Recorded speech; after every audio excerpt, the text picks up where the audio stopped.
The renal system, which is also called the urinary system. The function of the kidneys is to detoxify our body. All the wastes will also be taken out through the body through the urine. Now, there are two kidneys, and both of them are retroperitoneal organs. That means they are behind the peritoneum. Sitting on top of the kidneys are the adrenal glands. Entering the kidney is the renal artery, and coming out of the kidney is the renal vein.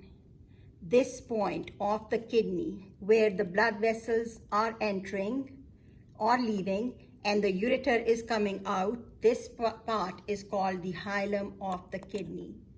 If you will notice, this is a bean-shaped structure, and the medial side of the kidney is concave. All right, so from the kidneys, urine is going to enter the ureters, and through the ureters, it's going to enter the urinary bladder. Now, I want you to remember this fact, that the urinary bladder is going to be the anterior-most structure in the female urinary system. The males will just have the urinary bladder. Now, when you open the urinary bladder, and if you look at it this way, the inside wall of the bladder is also makes rugae. And remember, it is made up, the mucous membrane is made up of transitional epithelium, so that will allow the bladder to stretch, fill with urine, and once the urine has been removed, it will come back to a sac-like structure. Now here, if you will pay attention, is the point where the ureters are entering the bladder. From the bladder, the urine is going to be transported out through this urethra. The urethra in the females is shorter than the males, and this point right here that you see, this triangular part, is called the trigone of the bladder.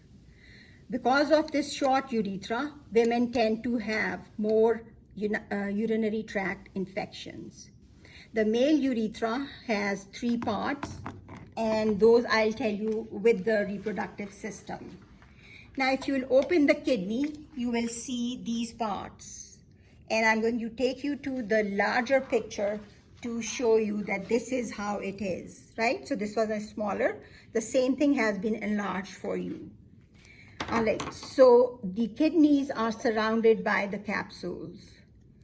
I also want you to remember this, that cortex will be always on the outside of any organ, and the medulla will always be on the inside.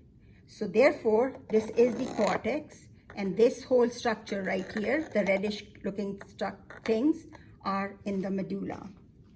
The capsule of the kidneys, they invaginate into, right here, they invaginate into the medulla, and they are called renal columns. The renal columns, different renal columns, will divide the kidney, the medulla of the kidney, into lobules or lobes. Each lobe will have this structure, which is called the pyramid. This pointy part of the pyramid is called the papillae.